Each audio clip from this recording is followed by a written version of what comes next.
Welcome to the Around the Table podcast. This podcast is all about the ministry and preaching of Lebanon Baptist Church in Greensboro, North Carolina. Hosted by the pastors of Lebanon Baptist Church. The goal is to help you grow in your faith and spiritual walk with the Lord every single day of your life. To learn more about Lebanon Baptist Church, visit lbcnow.org. Thank you for joining us, and let's get started. Welcome back to episode 2 of the Around the Table podcast. Are you excited about this? I am, and I like the way you introduced that. A lot of enthusiasm there. We got a good show. I think it's going to be good. It's going to be good. We got a lot of material to cover. Episode 1 was fun. It was fun I got invited back for episode 2. I don't know if that means I did a good job or if there was just nobody else available. Let's just be honest. I drew the short stick. Nobody else wanted to do it.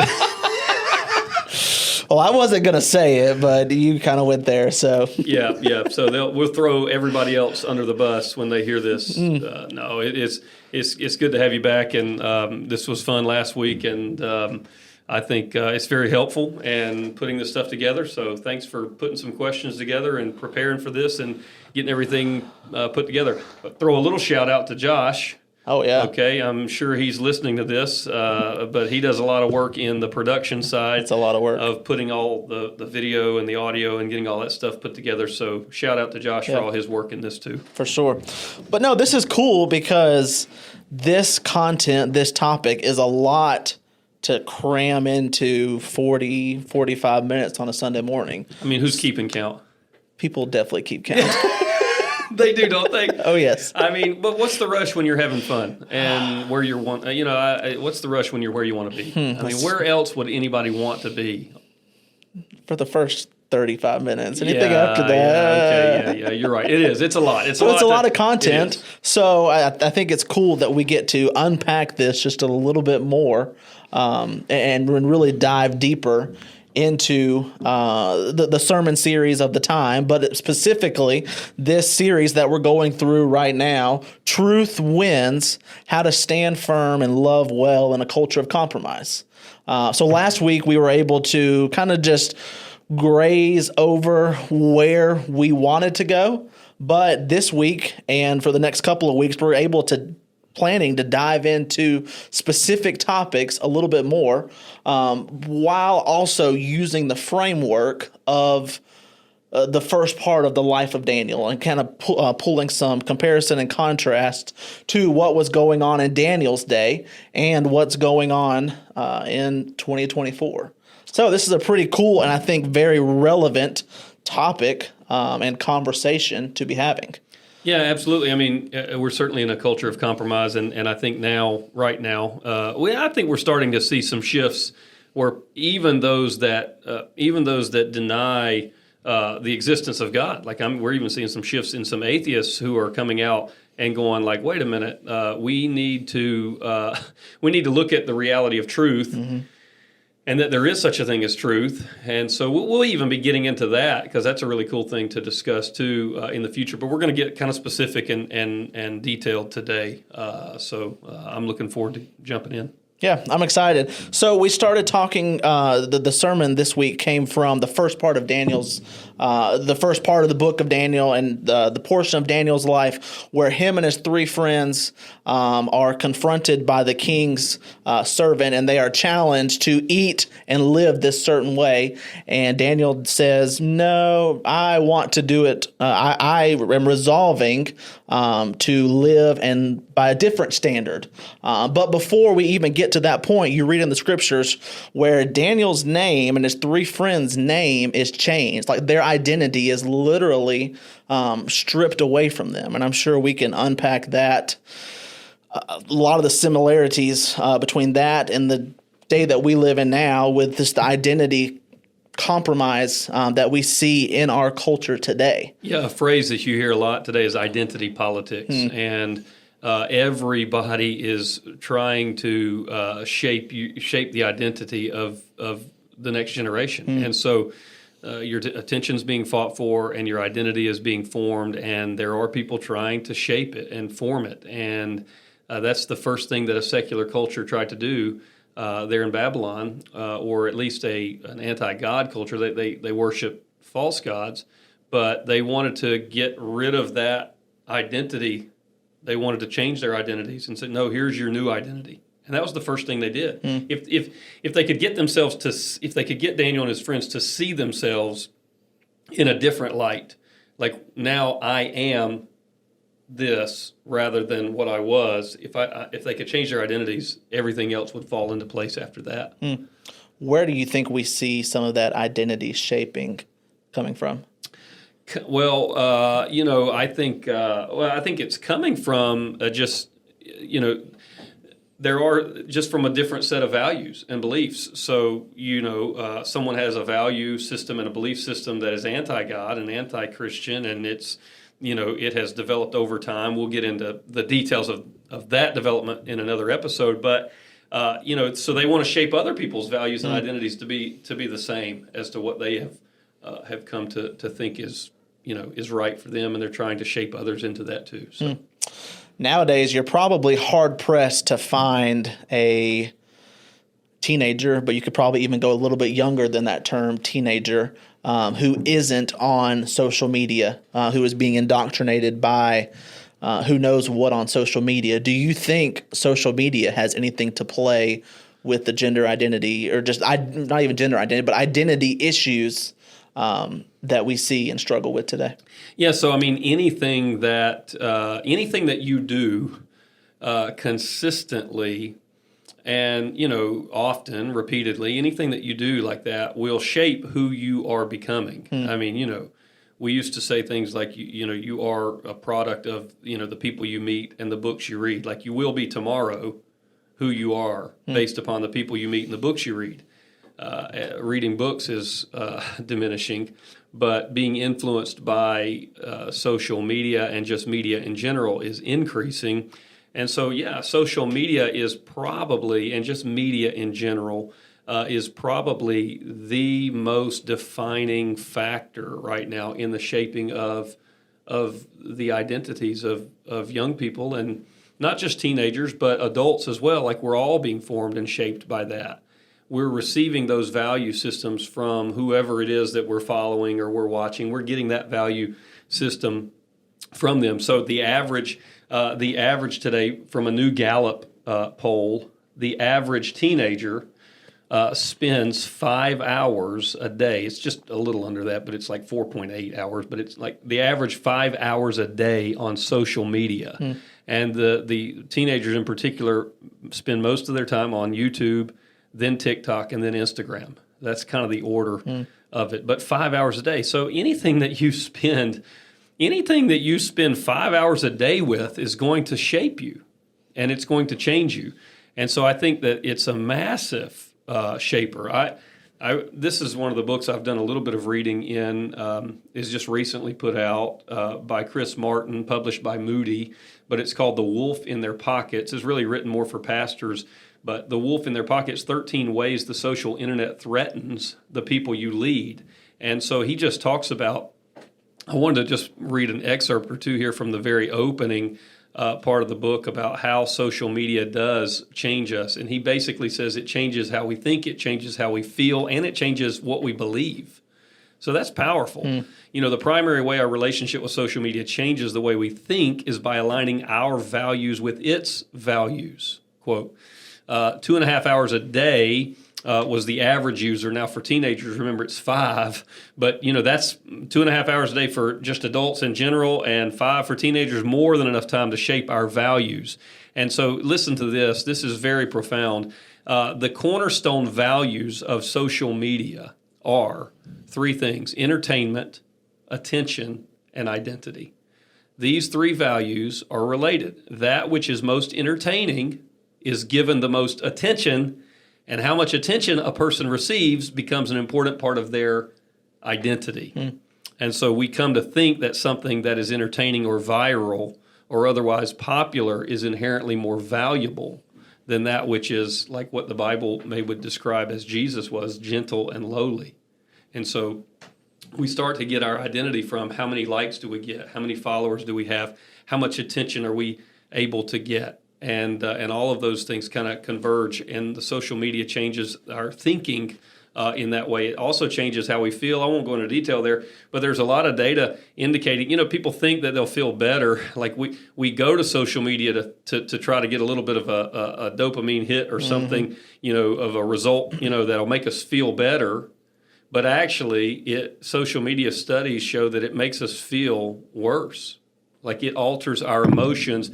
Here's a quote, there is a correlation between poor mental health and time spent on social media.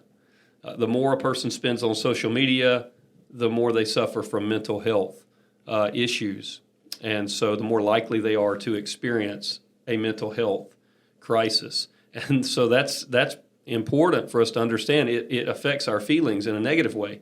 And then third, he goes on to say it changes how we believe and what we believe. And the best example of that he gives is just like in 1951, a young man who was coming of age, stepping into adulthood in Des Moines, Iowa. In 1951, he would have had the same general worldview of his neighbors. Right? He wouldn't have interacted with many people outside of his hometown. He would have saw the world from the same ideological perch as his barber, his parents, or his priest or pastor, right? But a young man coming of age in Des Moines, Iowa today is likely to have spent more time talking to people across the globe through the social internet than he has spent talking to his barber, his pastor, his priest, or even his parents. Wow. And so, you think about that, people... young adults and teenagers, they were very different. You could go across the country a couple generations ago and even just a generation ago, and people are very different depending upon where they lived and their setting, but not today. And that's because of the influence of media. We're being shaped by not the person in the room with us or in the home with us or the person down the street or next door. We're being shaped more by people all over the world. And so the earth is, as one guy wrote, the earth is flat, not in a conspiracy theory way, but just it's smaller now because of some of that. And so, there's so many more things I could go into that, but social media is having an influence. Technology is not bad, Like technology has brought about a lot of good in the world, and it allows us to do a lot of good things. It's not like it's inherently evil. But, everything out there that's ever been invented for good purposes, we find ways to twist and mess it up and use it for evil purposes. And I think it is affecting us. One book I would recommend for anybody just curious that would like to study, like if you're watching this or listening to this and you want to study a little bit on the subject, this is the book I'd recommend. It's by Tony Reinke, and it's called 12 Ways Your Phone is Changing You. And he kind of gives a theology for technology in the first introduction to the book, but just listen to how he titles these chapters for how our phone is changing us. We are addicted to distraction. We ignore our flesh and blood.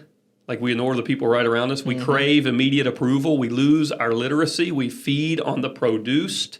Like we feed on things that are scripted and, put together and filters and all that kind of stuff. We're losing the ability to read. We're feeding on the produced. We become like what we like. We get lonely. We get comfortable in secret vices. We lose meaning. We fear missing out. We become harsh to one another, and we lose our place in time. It just eats up all of our time.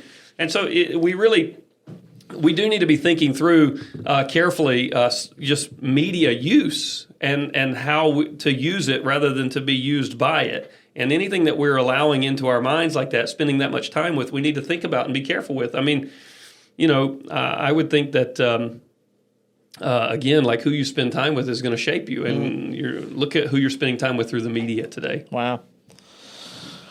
In your sermon a little bit, you referenced this article from Rebecca McLaughlin, where she specifically dives into the identity of trans issues and how we navigate that today, and some of the pitfalls that studies have shown that this issue is really a bigger deal when we think we are actually diminishing and helping these people with some of these medications and some of these practices, well, actually we are hurting them in a much more significant way. Can you unpack some of the big ideas from that article? Yeah, so this is a short article. I would encourage anybody that's listening to this to take the time to read it. We'll link to it in the comments, and even these books, we'll link to that in the comments below, or the description of the video, but of the podcast. But her article was titled "Transgender Meds for Kids?" ? 4 findings from new report. The new report just came out last month, so we're recording this as May 1st. It came out in April, and it was a 388-page report. Now, the article here is only about 7 pages. You can read it in 10 minutes, but Rebecca McLaughlin does a great job of interacting with the 388-page report known as the Cass Report. It's the largest review ever undertaken in the field of transgender health, led by Dr. Hilary Cass. She's a former president of the UK's Royal College of Pediatrics. It was commissioned by Britain's National Health Service with the goal of figuring out how to best help the growing number of children and young people who are looking for support in relation to their gender identity. So it was a 4-year review written up, consisting of 388 pages, and even The Economist, a newspaper, put it like this, that the report is damning of practices that were commonplace in England until recently and remain widespread in other countries, notably America. So what McLaughlin does is say, here's 4 findings from this 388-page report that these are 4 findings that go directly against popularly held beliefs that are even informing what's happening even in our middle schools in the public education system around our country. Like, they are doing things that are based upon beliefs that this report now is saying they're not true. And so she points out the 4 major ones. And again, not to go into detail with every single one of these, but the first one is she points out adolescent gender dysphoria does not predict adult identification. Trans identity is often presented as an innate reality which must not be questioned. The claim is that children or adolescents who experience gender dysphoria simply are trans and must therefore be allowed to make decisions on that basis. But according to the Cass report, gender dysphoria in childhood is not reliably predictive of whether that young person will have long-standing gender incongruence in the future or whether medical intervention will be the best option for them. So again, that's just a long-held kind of assumption and belief that the Cass report says, no, that's not true. It doesn't, just because they struggle with it in childhood, what's been called gender dysphoria, does not mean they're going to have that for the rest of their life. So that is not true. And so people use that argument. It's not true. Another one is the argument that puberty blockers, and this gets taught in some middle school sex education classes, is that puberty blockers, if you're not sure about your gender, puberty blockers can just buy you time. So rather than going through puberty, take these medications to block that, to just give you a little more time. And it's often described like this, like just press pause on your development while you try to figure this out. But the Cass report says no. The report findings indicate no, they don't just buy time. It negatively affects important physical aspects like cognitive development and fertility. And there's a high percentage of those that take them that go on to take other medications that actually develop the opposite from their biological sex in them. Really? And so they're not just, this is not... Ultimately, it's a gateway drug. It's kind of like a gateway, yes, is really what's happening there. And so again, the commonly held statement is, and belief is, you can take puberty blockers while you figure this out and make a decision later. It doesn't work like that. And so that's number 2. Number 3, puberty blockers and cross-sex hormones are not life-saving medicines. So a lot of like guidance counselors or therapists or even medical doctors, when they're talking with a parent who has a child who might be struggling with their gender identity, they will say things literally like this: would you rather have a living daughter Like they've got a son who's confused about his identity and saying maybe he needs to transition to being a girl. They'll say, would you rather have a living daughter or a dead son? And so this article basically just saying that if you don't affirm them and support them in this, they're very likely to take their life.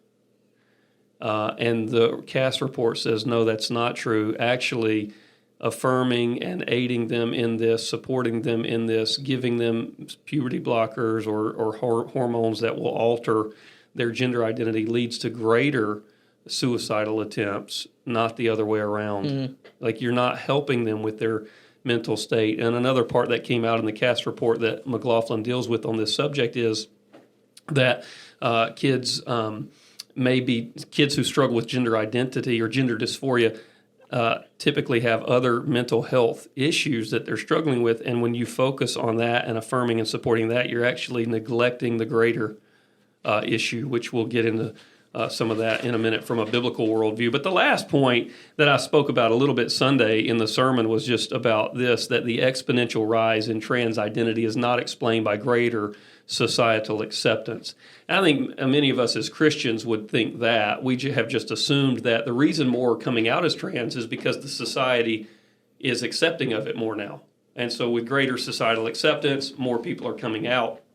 She goes into detail and just says that it's actually social media that is causing this. And the biggest thing they looked at there was that it's not just been an exponential growth in trans identifying people, but it's been a flip-flop of genders. It used to be more boys struggling with gender dysphoria and looking for gender-affirming care. And it's not only has it grown exponentially, it's flipped to where now it's the exact opposite. It's 2 times the amount of biological girls that are struggling with that. You can't explain that sort of phenomenon through societal acceptance. Yep. And so she goes into social media. Like for girls, and especially young girls, middle school girls, they're dealing with body image issues and all of that. And social media is communicating to them strongly that you have a mismatch. Your sexed body is mismatched with your real gender identity. And they are literally being brainwashed and confused into that. And so there comes the danger, some of the danger we've talked about with social media. So I would encourage you to take a look at the article. I think everybody needs to today. Every Christian who wants to stand firm and love well needs to be educated, and this is the first place to start on this issue. Well, building off that article just a little bit, as we talk about identity issues and really trans identity issues within teenagers, do you think that is ultimately the problem, or is there a bigger issue that we are not hitting? Yeah, I mean, it's definitely a much broader issue, a bigger issue than just gender dysphoria or confusion. I mean, there are people that legitimately have that issue, and there are cases of intersex where there are bodies that that people have that they're born with as an issue in which there's not a clear presentation of male or female, and there is some messing up of some of that. And I think we have to be sensitive to those issues and not neglect that. But the general population, when it comes to the trans gender issue, we're missing a bigger issue. And I think the bigger issue for us as pastors, teachers, parents, adults, responsible for trying to protect and help our children grow and develop in healthy ways. The bigger issue, I think, comes down to authority and even, I would say, even trust in God. For example, like God has made me how I am. Like He has physically designed me this way. Made me male, and from the beginning, He made them male and female. And so the broader issue is just really, do we trust, are we helping our kids and teenagers trust God that He did what was right? David says in the Psalms, you knit me together in my mother's womb, I'm fearfully and wonderfully made, and my soul knows it very well. I mean, that's like, he believes that God made him very well. And I think at the core of it is we need to be helping kids and teenagers like look at themselves and go like, God didn't make a mistake on you. I mean, we're all sinners. We all suffer from the effects of sin and of the fall. None of us are perfect. You know, I look in the mirror every day and realize that. I'm sure you do too. I mean, you know, like we are broken from the fall. All of us are broken in certain ways, and we are sinners. But God still made us, and He didn't make a mistake. And I think, like, if we will not accept the authority of our biological created body, what authority will we accept? Yeah. What if we can't accept that to be true? What can we ever accept to be true? I mean, a second issue I think related to that's broader is just the issue of happiness. The idea that happiness and flourishing is best realized within the parameters of healthy boundaries. You know, like God made me this way. This is who I am. Mm-hmm. I can't test that boundary. You know, with medicine and the rise of technology and all of this today, we're being told that we can test those boundaries. We're being told that no, you have limitless potential, and that limitless potential goes even beyond just, you don't have to be male, you don't have to be female, you can change that. And I think that's to think that we're happier with no boundaries and that we'll flourish with no boundaries is a massive lie from the enemy. I remember reading a study one time about kids on a playground. They did a social experiment with kids on a playground. And they put them all out on a playground with no fence around it, just a wide open space, some playground equipment, and the kids just kind of huddled near the middle of the playground. I mean, they did not run as far from each other. They did not play as freely. And then they put them on a playground with fencing around it, and they went all the way to the boundaries. They ran further. They were just more free. And they actually flourished and enjoyed their time playing together with more freedom within recognized boundaries. Wow. Like, this is just, this is a cultural lie today that we've got to push back against, thinking that we're better off with no boundaries. That is just not the case. So I think that's something that we've got to look at from a broader issue. Do we trust God? Do you trust God? Do you believe that He has done the right thing in you, in the way He's made you? And we've got to affirm the image of God on people as they have been created in His image. Well, expound upon that a little bit then. Are there any practical ways that parents, teachers, even churches can help provide support, can help implement boundaries into these individuals' lives who need shaping? Yeah, I think we can help. I think we can help kids and teenagers by encouraging them and just telling them, like with authority, like, stop listening to people who don't care about you. I mean, when you're on social media and YouTube and TikTok and Instagram and Twitter, and you're getting your values shaped from people you've never met that do not love you and care about you, that's not a good place to start to try to find your identity. Yeah. And so stop listening to people that you don't know, that don't care about you. Don't look inward for the truth. The truth is not something to look inward to discover and find. Like, help them see that truth is a reality that exists outside of them, and that we conform to truth. We don't make truth conform to us.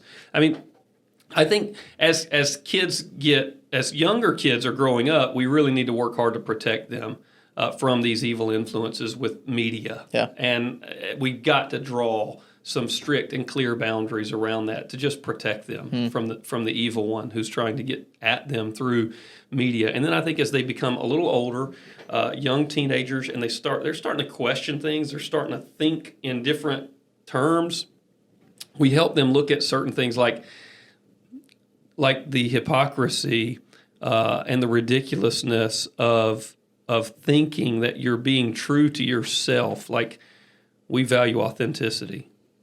And the transgender, even the LGBTQ agenda and all of that,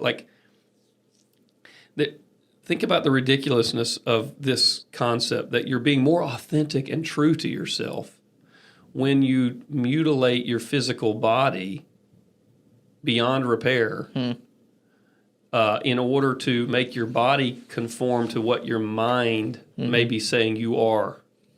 And we're saying that's the way to be true to yourself? Like, that's the way to be authentic? Like, no, to be authentic is to recognize how you've really been made and to conform your mind to that, not the other way around, and just helping them see the ridiculousness of that kind of thinking. And getting them off of social media and secular media. The sexualizing of children in and through media, that's well documented. I mean, it's well documented that those that are behind writing a lot of these movies and storylines and putting this stuff together, and a lot of the social media, I mean, there's strong, well-documented sources behind that with stated goals of trying to sexualize kids and teens today. And so we just got to protect them from that. And I think we've got to listen. We've got to be there and talk with them.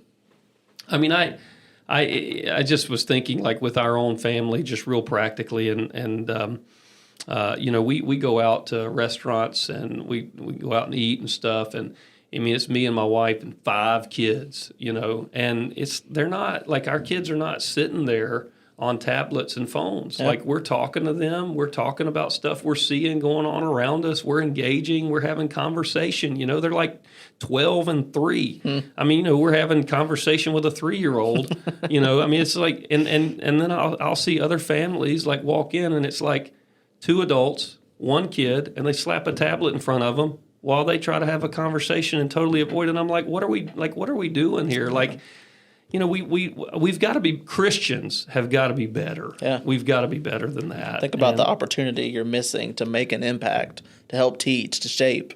Yeah, and no, we're like, even while we're having dinner, we're abdicating that and giving it over to who knows, like whoever developed that film, that Disney movie. That is like, why are we letting Disney influence them over dinner when we could be influencing them just by talking to them? But it's hard work, and we can't be selfish, and we can't want it to be real easy. You got to work. I mean, like, it's not easy. It's quite challenging at times, but I just think we've got to care. We have to care more. And see, that's one way that I think even my generation of adults and down, I didn't get into this, but we are losing compassion because most of our interaction is happening through devices. Sherry Turkle, in Reclaiming Conversation, MIT professor, she pointed to studies that demonstrated a decline in empathy and the ability to actually feel empathy and have compassion on people.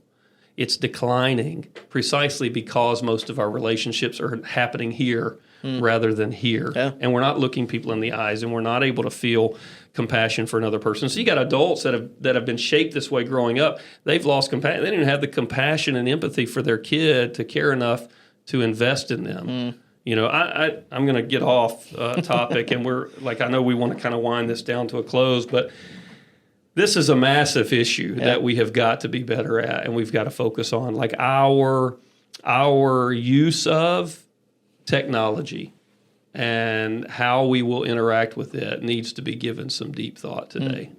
That's a good thought, for sure. We know that history kind of tends to repeat itself. So can you identify any biblical or historical accounts where we see individuals make moral compromises, and there were either immediate negative effects or long-term consequences to that moral demise? So I just say quickly, when you read the Old Testament, read 1st and 2nd Samuel, 1st, 2nd Kings, 1st and 2nd Chronicles, read those history books of the nation of Israel. And you had kings that rose to power for Israel that did not lead the people in the right way. They did not lead the people in the worship of God. They led them into idolatry even, or at the very least, they tolerated idolatry. They did not stand for truth. And even where we find ourselves in Daniel with all of the evils that Babylon will do to the people of Israel, it comes about because of moral compromise in the people of Israel and in the leaders of Israel in previous generations. So the mistreatment that they experienced and the evils that they went through there at the hands of the Babylonians and the others that took them captive, that even biblically was a direct result of moral compromise. I think two other examples I would give just briefly is in Nazi Germany, Hitler gathered in the early days a lot of pastors and wanted them to go along with his vision for Germany and with his doing away with the Jews. And the majority of pastors in Nazi Germany were silent and complicit. There were some that were part of the Protestant confessing church that spoke out and resisted, but they were in the minority. And Dietrich Bonhoeffer, for example, and he was martyred, ultimately killed in a concentration camp. But the majority were complicit. And I think moral compromise from Christians living in Germany led to the evils of the Holocaust, in part, led to the evils of that. They could have spoke out. I think in America, slavery in America and the racism in the 50s and 60s, especially, Christians and pastors, not all, but many were silent during that. I think that there was a lot of evil that happened there because of moral compromise with Christians. We Christians just compromised and were silent on issues, and so I think those are a couple examples. I wish we had time to go into another specific detail that I wanted to kind of point to, but we don't have the time to do it. But I'll just share it briefly. Erwin Lutzer, in his book *The Church in Babylon*, he tells a story about a lady who was working at the YMCA just a few years ago, working at the YMCA in Washington State. She had been sexually abused as a child. I don't think her employer knew this, her boss knew this, but they had asked her to put together a list of some talking points to help them make their bathrooms accessible and their locker rooms accessible, to transgender and just gender identity, really, rather than keeping it restricted to biological sex. And she was imagining the horrors of what that would be like, for a young girl that a man could be in her locker room. And so she said she could not do it. And she asked some of the men there working with her to help her stand for that, and they would not. They would not, side with her publicly. She wound up losing her job. She wound up then later, when there was a group trying to advocate to repeal some of the state legislation that opened up bathrooms to gender identity, not to biological sex. So she was asked to kind of lead a charge against that to help repeal it. She reached out to 150 churches, and only 7 responded that they would help her and support her in that. The other 143 basically said, we don't want to be perceived as unloving to people who are hurting and broken. And here's someone herself who is hurting and broken that they're being unloving towards. It's just that, and again, moral compromise. And here's a woman who lost her job because some others would not speak up for what was obviously and clearly right and true, but they would not support. Yeah. And I just, there's numbers of examples like that we could look at. The middle school girls track and field group that's recently refused to compete because there was a transgender a biological boy, middle school biological boy, transgender female, and he was winning the girls track and field in shot put and other competitions, and the girls refused to do it, and now they're being told because they wouldn't compete. They realized that this is not fair and not right. They wouldn't compete, so now they're being told they can't compete in future events. They can't, but this boy can. Yeah. And I think so here are women here are girls, middle school girls that are suffering and losing the opportunity to compete in something they've worked very hard for. All the while, a boy is coming in and winning, and that's some of the effects of moral compromise, where we're not speaking out against these issues. And I know we're trying to wind down, but let's unpack that just a little bit more. Standing up for truth is difficult. But how important is it to have a solid community, or ultimately the church? I mean, if you look at the account in Daniel, it was a lot of the times it was Daniel and his 3 friends. So how important is it to have a solid community around you when making those hard decisions? Yeah, it's very hard to stand alone. It is very hard to stand alone. And I would hope that we would be so committed to God and to the Scripture and so strong in our beliefs about truth that we would stand alone. But it becomes difficult to be the only one. And there is strength and support in numbers. I think about salt and light, where Jesus calls us to be salt and light. There's strength in numbers. There is strength in the community there of other believers helping us, encouraging us that we're doing the right thing. When a person is a Christian and they want to be faithful to Christ and they're at work and they work at a cubicle, and HR sends them an email and says, you're not allowed to put your Bible on your desk anymore. That's offensive.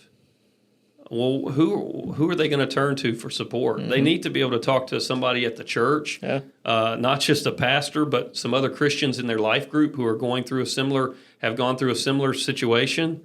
They need to have somebody that they can talk to that can help strengthen them in their commitment. That might be something you need to stand for, but to work with them on that. Community is so important in that regard. There is strength in numbers, and that's why we need to be a part of a church, showing up weekly, being reinforced with the truth of Scripture as it's taught, as it's preached, having other Christians that are helping us stand firm in our convictions, because everything about our secular culture today is trying to pull us in the other direction. And so with that, it's like a giant game of tug of war. And if there's already, 10 million people on the other side. If we're over here by ourselves, we're gone, man. We've got to have some help helping anchor us and hold us firm. So the church is so important. Community is so important in that regard, without a doubt. Well, I know we're running out of time, and I'm sure that you could keep going for another hour on this topic and still probably not graze the surface. But this was episode 2. We're recording this on Wednesday. I know you're preparing a sermon for Sunday, and then we're going to unpack the topics more next week. Can you give me just a 30-second teaser of where you're heading this Sunday and what we're going to be hitting in the next episode? Yeah, this Sunday, I would just say, we're in Daniel chapter 1, and the way in which he stood firm in his conviction that we're not going to eat this meat, but we don't think this would be right. Can I propose another alternative? So the method and the approach to how we stand firm, we'll deal with some of that this coming Sunday, and how to allow for some liberty of conscience. There are matters of conscience, and to allow for some of that, and to in our approach, there are ways you can approach it. We'll come up on a scene where later in the book of Daniel, where the three Shadrach, Meshach, and Abednego, they'll be told to bow to the image and worship the image of Nebuchadnezzar, and they'll say, no, we can't do that. And there's not an alternative. You'll have to kill us, throw us in the fiery furnace, fine. We'll deal with that, where there are issues where you just stand no matter what. But then there are other issues where matters of conscience and conviction, and on those issues, how can we approach those in ways that are winsome? And we'll deal with some of that Sunday, and then we'll get into some of the practical from that in our next Around the Table episode. Cool. Well, thank you for joining us for episode 2 of Around the Table. Check back here next week for episode 3. See you later.